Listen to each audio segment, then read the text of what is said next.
সারাদিনে আমি মেলা কাম করছি।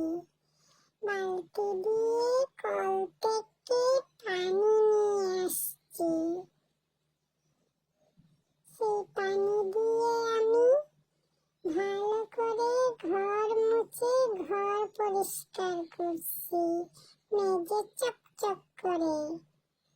তারপরে আমি মুরগিরে খাওয়ান দিছি। আমি জামা কাপড় দিয়ে দিছি। বা রান্না করছি অনেকগুলো আইটেম, আজকে রান্নাও করছি, মেলা কাম করছি। রান্না শেষ করে আমি বাচ্চারে খাবার খাওয়াইছি। বাচ্চাকে খাবার খাওয়ানো শেষ করে ঘুম পাড়াইছি।